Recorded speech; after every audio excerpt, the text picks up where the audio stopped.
Alright, if you guys want some truly forbidden tech, you are in the right spot. We have Slaanesh versus Dark Elves here on the Glade of the Ever Queen, and it's going to be the double PREYTON build, which is quite interesting. Let's see how they do. I mean, if his opponent does bring some targets for them, and they do have high missile resist as well, maybe some relevance against the Dark Elves. So, for the build here of Harrison, we are going to be seeing Azazel up in the sky, giving a little bit of a powerful speech right here, but he is going to be using Pavane of Slaanesh. So ideally, you cast Pavane on an enemy lord or monster, you rampage it, then you send your two PREYTONs in to take it down. And I mean, yeah, they do hit hard.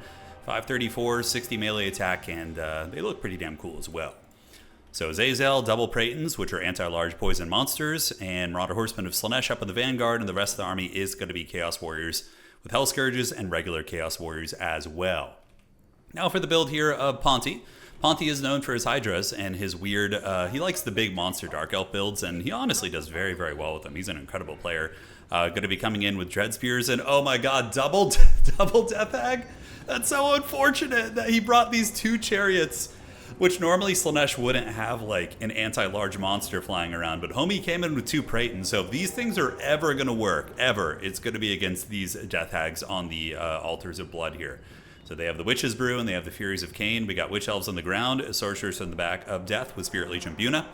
And in the woods, it is going to be some Witch Elves, and Witch Elves. So very, very heavy infantry army. So yeah, a lot of it's just going to be trying to avoid the PREYTONs, really. Obviously, you can protect against them using Dark Rider Repeater crossbows. The Cold One Knights should be able to do okay against them as well. But PREYTONs do have that weird damage reflection ability. I don't know if it's actually good. I think it's bad. All-consuming hatred. So the idea is it lowers their melee defense, so they get hit more, but when they do get hit, it then reflects the damage back at you. I have no idea if it's going to be good, but we're going to find out here on today's episode of Dragon Ball Z. So moving up are the Dark Elves, going to be grabbing Objective 1. Objective 3 is still contested. We do see the Warriors of Chaos moving out of the bushes, while the Marauder Horsemen are throwing javelins into Silver Shield, so not going to do a ton of damage, but, you know, could wear them down over time.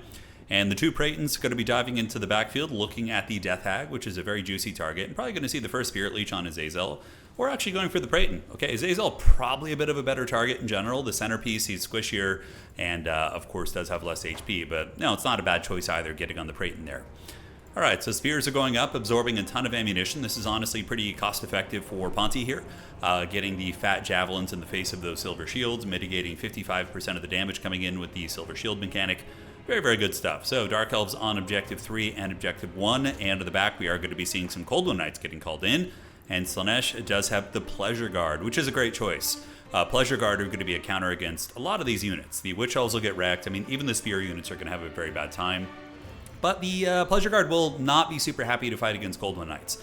But the Cold One Knights can only be so many places at once, right? For example, if the Pleasure Guard are able to draw the attention of the Cold One Knights, and the PREYTONs can come in and feast.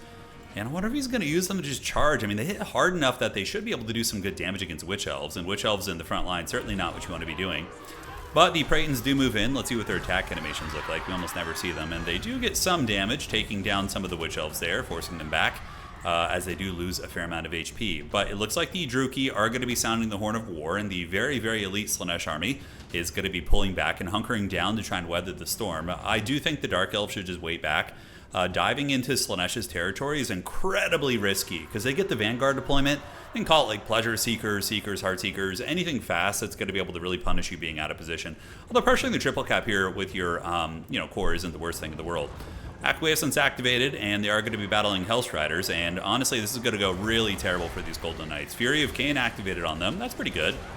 Gives them some punch, but PREYTONs do hit hard. I mean, if they're left to their own devices against a big target, they can do work. I had a couple games in the early access where we had PREYTONs do some big damage against SEs, and they look so cool. Yeah, they kind of look like something that belongs in like Elden Ring or one of those kind of games. But the Cold One Knights are actually able to take down the Hellstriders, which is impressive, despite being, 3v1 right there. And we do see the Death Hag moving in, and the Cold One Knights with the Fury of Cain, yeah, they hit really, really hard. And now we do see more of the Cold One Knights moving in, while Fate of Boring is going to be activated on the Pleasure Guard, which I don't know how good it's going to be. They don't have a super high model count, so probably not the most effective target, but, not useless. But we'll have to see. So Pleasure Guard moving in, I think going after the Hag, not necessarily the best for them. There are going to be some spears on the way in, and Ponti does have a triple cap right now. So Slaanesh is going to be on the back foot. But this is, a very okay position for Slaanesh. They're fast, they're hard hitting. All they need to get is a couple picks here, and they can feast like the Heathen Kings of old. So PREYTON's not able to get their pound of flesh yet. Still looking for some targets, and this character better be very careful. Ponti is playing very aggressively with the Sorceress, which could be turned around and karate chopped. So we do see the Witch Elves getting worn down a little bit, while the PREYTON's going to be turning about face and charging into the Slaanesh's Harvesters and maybe looking to spam click on the enemy Lord. So around the battlefield, let's assess the situation. Triple cap. Witch Elf standing in reserve. Colin is going to be Hellstriders of Slaanesh, and Azazel looks like he's going to be making his way in. Now the PREYTON is going to use the all-consuming hatred. Yeah, this is the kind of play you need to change the game here. The Supreme Sorceress getting caught and or killed would be a really, really big one. And now Slangor is coming in, which is an excellent choice. So Slangors are going to rip and tear here. And Harrison is starting to pull a bit of a value lead because the Dark Elves are fighting so deep in his territory. And we do also see the Pleasure Guard, the champions of Slaanesh, able to rip apart those Witch Elves there, which makes sense. That's what they're designed. They're designed to just butcher infantry, and you know, they're a 1900 gold unit. Of course, they're going to smash a 700 gold unit, right? They get the job done there. So PREYTON able to break these Golden Knights, or at least make them run. The other PREYTON is about half health as well, and Azazel is going to be lurking, while the Marauder Horsemen look like they're trying to find a way towards the objective to get back on the board here. The Witch Elves themselves are going to be 5 capture weight. All these horsemen will be 4 apiece, so it's going to be 4, 8, 12, plus maybe 2 here, so 14 against the 5. But the Slaanesh's Harvesters are on their way over, and if Ponti's able to move these Witch Elves back onto the point, it will deny the cap there, which is going to be quite nice. All right, so Witch Elves with the Fury of Cain. They trade pretty well into Armored Infantry, especially with Fury of Cain and the Witch's Brew active here. In the backfield, the PREYTON's just wearing through these Golden Knights, but taking a ton of damage in the process. Let's look at the value of this PREYTON so far, 805, and now it's going to be moving over to the Death Hags and trying to get a pick on those things. But the Death Hags have not really been taking a lot of damage. They've really been anchoring it down. Slaanesh's Harvesters on pursuit here, chasing down the Marauder Horsemen, none of which are the Riders of the Great Serpent, so we're not going to see that. And now we get the Boob Snakes coming out, which is a good choice. With the Champions of Slaanesh still on the field, and also the Pleasure Seekers now on the board, although they really want to get that charge, they could do a lot of work at getting Slaanesh back in the match. Points are getting a little bit dodgy, though. You know, it's closing in on 1,000. We do see the Murderous Prowess activated, so for 80 more seconds here, the Dark Elf army is going to be on steroids. And the 2 Hags, honestly, I kind of like this tech from Ponti. Like, Slaanesh really loves its infantry. I would just be curious how the Death Hags would perform against, say, you know, some of the armored cav, like the cav units of Slaanesh, not armored cav, but cav in general. Really good Pavane right there. That's a nice catch by Harrison. So he's going to be Pavaning the Dark Riders, and they're going to be rampaging right now. Those guys getting pop, locked, and dropped. 3 objectives still belong to the Druki. Witch Elf sitting comfortably on the other side. The 2 PREYTONs going to be lurking, now being attacked by Harpies. This is probably where you would want to use the damage reflection thing. Like a Harpy unit that doesn't hit hard anyways, and it will maybe, you know, get them down. I don't know. PREYTON's chasing down the Dark Riders here. Slaanesh does have its elite Boob Snakes as well as the Pleasure Guard, and is going to be trying to alpha strike weaker positions on the board, which is excellent. Here they come. They are going to be getting a fat charge in there, and the Witch Elves are going to get eviscerated. They will for sure get in there and mow him down, unless he decides to go somewhere else. Yeah, maybe he sees some greener pastures elsewhere. Nope, looks like he stays the course here, as Champions of Slaanesh are going to be coming in to try and capture this objective. So it looks like Slaanesh is going to try and Benny Hill a little bit. Moving over to objective 3, grab that, you know, force the Dark Elves to come here and then maybe press the home objective. The 2 PREYTONs chasing down Dark Riders is a big mistake. That's an absolute waste of time. You're not going to catch them. Might as well use Furies for that. And bring the PREYTONs back to, you know, pressure the Hags, which is what they should be sitting on. Hags and the Sorcerers, things like that. Easier said than done, obviously, if there are other assets guarding them. But nice Fade unit there. That's exactly what you want. Really, really nice by Ponti. Going to be dropping down on the Pleasure Seekers, which are now going to be charging in. Witch Elves going to be broken. And the Pleasure Seekers, if you get a proper charge on a Death Hag here, they will die in like 2 seconds. So a couple little misplays. Harrison definitely could have charged and brought these guys, probably even killed the unit if he just charged it right there. But now he's going to be retreating away, putting a little bit too much respect on them, in my opinion. And the 2 PREYTONs are going to be chasing down the Sorceress, which with Pavane is maybe a game-winning play. Otherwise, it would be a mistake. But with Pavane, you get the Rampage. It's locked down here a little bit. So far, the Sorceress is getting hit now. Okay. Dark Riders moving in. We do see All-Consuming Hatred active for the damage reflection. That ability is so janky. Yeah, it's so janky. It's fun in principle, but back objective going to be retaken by Slaanesh. And Slaanesh is ahead right now. And look, if they do take down the Sorceress, that would be a huge way back into the game. And now we see what we were talking about. Pleasure Seekers annihilating these Hags. It's exactly what you want. Feral Manticore being called in, and the Death Hags are getting hammered by 2 very expensive elite units. Pleasure Seekers have huge AP, high melee attack. Pleasure Guard, of course, going to be good against big targets, even though they are instant infantry because of how soft their stat lines are. And this is the turning of the tide. This is exactly the kind of stuff that needed to happen for Harrison to get back in the game here. Bully the enemy Lord, although Azazel is slightly trapped up here. Just some Bleak Swords on him. while the repeater crossbows keep working on the Preyton. In the backfield, Coldwood Knight's going to be coming up, and one of the hags has been taken to Pound Town, sitting at 80 HP here, is down for the count.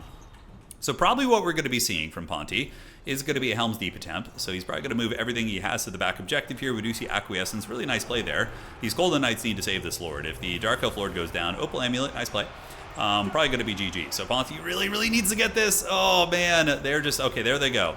Is the Dark Elf Lord going to stabilize? If the Dark Elf Lord stabilizes, it gives him a fighting chance. But it's honestly going to be really hard. Slaanesh has a ton of momentum in the middle. They do have the Pleasure Guard. They still have the Pleasure Seekers. So they have a lot of their elite units. Fate of Buna going to be going down somewhere here. It looks like it's going to be... Oh, that's such a misclick. He just Fate of Buna the Preyton. Oh, poor guy. Man, that's just a misclick. Yeah. He had Spirit Leech. He probably just clicked the wrong button. That hurts. I mean, that could have potentially wiped out the Pleasure Seekers, which I'm sure are still lurking somewhere. Yeah, it for sure would have killed them. I don't know if it would have mattered too much, but, you know, it sends a message that he's willing to do anything to take down that Preyton there, the MVP.